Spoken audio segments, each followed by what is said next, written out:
Planning. The next topic is what is the process of planning. कि planning में करूंगी कैसे। Planning have a 7-step process that is setting objective, then developing premises, identify the alternative course of action, then मैं इन्हें evaluate करूंगी, उसे select करूंगी, उसे इम्प्लीमेंट करूंगी और उसे फॉलो अप करूंगी। These are the 7 steps which I will take for the planning।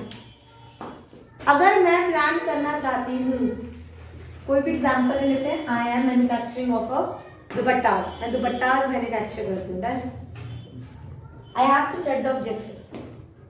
मैंने ऑब्जेक्टिव सेट कर लिया कुछ कि in this year I have to increase my sales over 20%। It's my objective। बस अपने तक रखूंगी उस ऑब्जेक्टिव को। पूरे सारे डिपार्टमेंट, पूरी ऑर्गेनाइजेशन, सारी यूनिट्स सबको बताऊंगी what is the objective of the organisation.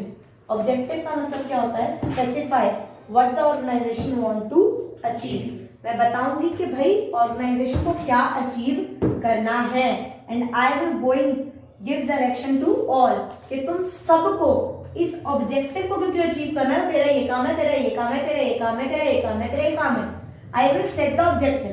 मैंने ऑब्जेक्टिव सेट कर लिया कि this year I will increase my sales for 20% as compare to the last year. मैंने ये सेट कर लिया ऑब्जेक्टिव। बट मैं developing premises, certain types of assumption। अगर मैं सिर्फ ये प्रेमाइसेस का वर्ड का मतलब समझूं तो इस डेवलपिंग सर्टेन assumption, मुझे कुछ टाइप की assumption लेनी पड़ेगी अगर मुझे अपना ये ऑब्जेक्टिव पूरा करना है। मतलब कुछ टाइप की assumption का मतलब, यार मैंने कह दिया कि मेरा 20% सेल्स बढ़ेगी, मुझे कुछ आई एम थर्ड चैप्टर है ना बिजनेस एनवायरनमेंट।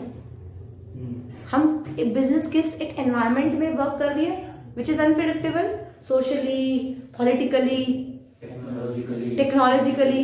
एकदम चेंज आ जाए दुपट्टे में और एकदम एक कॉम्पिटिटर पैदा हो जाए, मुझे थोड़ा मतलब नोटबंदी हो जाएगी और उस साल मेरी डिमांड घट जाएगी, उस साल मेरी सेल कम होएगी। अरे सर्टेन टाइप ऑफ एग्जाम्पशन मतलब एक ऑर्गेनाइजेशन एक बिजनेस में काम करती है, किसमें?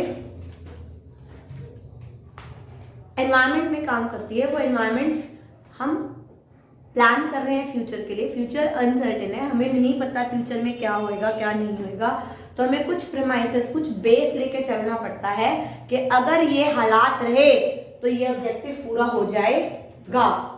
अगर वो हालात ही नहीं रहे तो शायद मेरा ऑब्जेक्टिव पूरा ना हो पाए।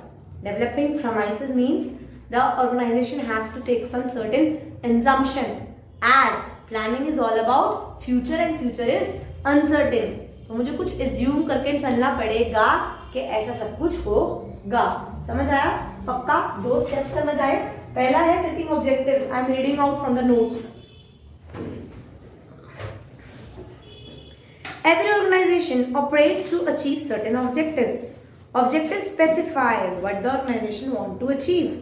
Therefore, the first step in planning is to define and describe clearly the objective of the organization and each to the department, to the units within the organization. हमें clearly define करना है कि objective क्या है, organization का सारे department, सारी units सबको बताना है। Once decided, these objectives should be communicated to all the units and employees. They give direction to all. समझ आया? Then I have to develop some premises. Planning is concerned with future, which is uncertain, and every planner is using conjecture about what might happen in. Assumption हो गया ना conjecture. Conjecture means assumption नहीं है। Planner is using conjecture मतलब अनुमान, कि वो ये मान के चलेगा कि ऐसा हो सकता है। I am assuming if I am performing so well, so it is a conjecture of my future that yes, 30 students can be there in the next session. समझ आया? नेक्स्ट टाइम में देखो मैंने हाईलाइट भी कर रखा है। Therefore, the manager is required to make certain assumption about future. These assumptions are known as premises. तो premises का मतलब क्या हो गया? प्रीमाइसेस का मतलब क्या होगा? One word question, one word या एमसीक्यू कुछ भी, सर्टेन assumptions. ठीक है, these assumptions are known as premises. Premises are the base upon which plans are drawn. मतलब ये assumption base है मेरा भाई, इसके ऊपर मेरा प्लान बनेगा. ये ऐसे सेम सिमिलर सर्कमस्टांसेस रहे कि मेरा इंस्टीट्यूट ये हुआ ये तो ही मैं कर पाऊंगी, प्रॉफिट बढ़ा पाऊंगी, अदरवाइज मैं बढ़ा नहीं पाऊंगी. तो 2 steps of planning is clear. That first is setting objective and then developing premises. मैंने setting objective कर लिया that this time I have to increase. मैं दुपट्टास बनाई थी कि 20% सेल मुझे बढ़ानी ही बढ़ानी है कैसे भी करके. मैंने premises, मैंने assumption ले ली, ये 20% सेल्स तब बढ़ेगी ये मैं मान के चलूं कि कोई बड़ा कॉम्पिटिटर मेरे पास ना खड़ा हो, और ये मैं मान के चलूं कि हम ये बोल सकते हैं कि प्रीमाइसेस जो है वो प्लानिंग का बेस है. ये चीज बोल सकते नहीं, प्रीमाइसेस का मतलब है assumption, और assumption प्लान का बेस है. प्लान का प्लान मैं प्लान करूंगी कि अज्यूम करके चलूंगी. समझ आया? समझ आया पक्का? सर्टेन assumption है कि ये ना हमें बहुत सारे कॉम्पिटिटर ना करे, कोई पॉलिटिकली कोई टैक्स में कोई तब्दीली ना आए, कोई इनडायरेक्ट टैक्स बहुत ज्यादा ना लग जाए मेरे प्रोडक्ट पर. तो मैंने एज्यूम मान के चला. Then I will identify the alternative course of action. मतलब इसको पूरा करने के लिए मैंने 20% सेल बढ़ानी है भाई. कैसे बढ़ानी है? मैं ऑल्टरनेटिव सिलेक्ट करूंगी. मैंने ऑल्टरनेटिव सिलेक्ट करे. पहला, मैं यार जबरदस्त एडवर्टीजमेंट करूंगी. दूसरा, यार मैं ऐसा करती हूँ, मैं ना प्राइस घटा देती हूँ. प्राइस घटा दूंगी तो पक्का सेल्स बढ़ जाएगी. अरे यार मैं ना प्रोडक्शन बहुत बढ़ा देती हूँ. प्रोडक्शन बनाऊंगी तो मेरी कॉस्ट कम आ जाएगी. कॉस्ट कम आएगी तो चीप होएगा तो बंदा दुपट्टा मेरा ही खरीदेगा. यार मैं ऐसा करती हूँ, मैं ना 2 आउटलेट और खरीद लेती हूँ. मेरी ना एक ही शॉप है, मैं 2. I will find out the alternatives. मैं ऑल्टरनेटिव सिलेक्ट करूंगी कि किससे मेरी 20% सेल्स बढ़ जाए. I will find out the alternatives which are available with me so that I can achieve my objective. These are the alternatives. Done. Alternative ये हो गए. Now next step is evaluating. Evaluate का मतलब इस advertisement का भी कुछ positive और कुछ नेगेटिव होगा. इस प्राइस का भी कुछ पॉजिटिव और नेगेटिव होगा. प्रोडक्शन बढ़ाऊंगी, कॉस्ट, इसका भी कुछ पॉजिटिव और नेगेटिव होगा. हर एक्शन का, हर ऑल्टरनेटिव का कुछ प्रॉन्स और कुछ कॉन्स होते हैं, पॉजिटिव और कुछ नेगेटिव होते हैं. I have to evaluate them कि किसका कितने पॉजिटिव्स हैं और किसके कितने नेगेटिव हैं. कौन मेरे दायरे में है कि हाँ ये मैं ऑप्शन सिलेक्ट कर सकती हूँ. वंस आई विल एनालाइज, मैंने सारे ऑप्शन जितने भी थे एनालाइज कर लिए. I will select the best alternative which suits my all the condition. क्या होगा भाई? Which suits by all the condition. जिसके पॉजिटिव ज्यादा हो, नेगेटिव कम हो, फॉर मी, जो मेरे लिए पॉसिबल हो, जो मेरे दायरे में हो. आई will select that.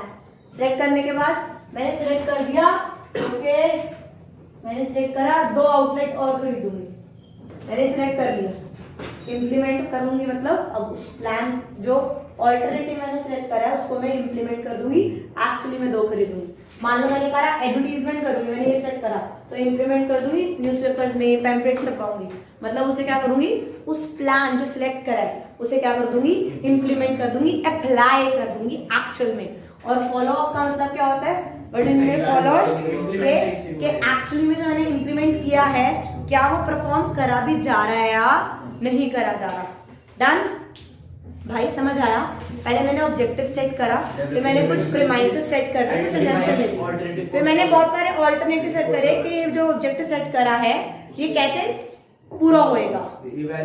Alternative select कर दिए, फिर उन्हें इवैल्यूएट करूंगी, उस इवैल्यूएट में से बेस्ट सिलेक्ट करूंगी, फिर उसे इम्प्लीमेंट करूंगी और फॉलो अप करूंगी. Is I am clear guys? ढंग से पढ़ोगे ना तो मेमोराइज भी होगा, ढंग से नहीं पढ़ोगे ना तो मेमोराइज नहीं होगा. इसके पीछे पता है केस स्टडी क्या होती है? एक बंदा है, वो ना फैन की फैक्ट्री चला रहा है और उसने ना फैंस बना रहा है, मैन्युफैक्चर कर रहा है, ठीक है, और ना फैन मैन्युफैक्चर कर रहा है. उसने देखा कि यार मेरी तो ना बहुत ज्यादा प्रॉफिट कम जा रहा है, तो इस बार उसने प्लान करा कि मेरा प्रॉफिट ना इस बार कम से कम 10 से 12% बढ़ना चाहिए, इसलिए उसने ना प्रोडक्शन बढ़ा दी और ना प्रोडक्शन बढ़ाने का डिसीजन लिया और अब ना उसे समझ नहीं आ रहा क्या करे। क्वेश्चन आएगा, बताओ कौन सा फंक्शन ऑफ मैनेजमेंट हाईलाइटेड है और कितने स्टेप्स, हाँ और कितने स्टेप्स वो ले चुका, आगे के 2 करो। तो वो सेटिंग कर चुका, डेवलप कर चुका, उसने ऑल्टरनेट करके वहां तक छोड़ दिया, 5 भी करा। उसने कहा सोच रहा है कि वो प्रोडक्शन बढ़ा दे, वो कहेगा ना फिर आइडेंटिफाई कर लिया, प्रोडक्शन बढ़ा भी दी उसने।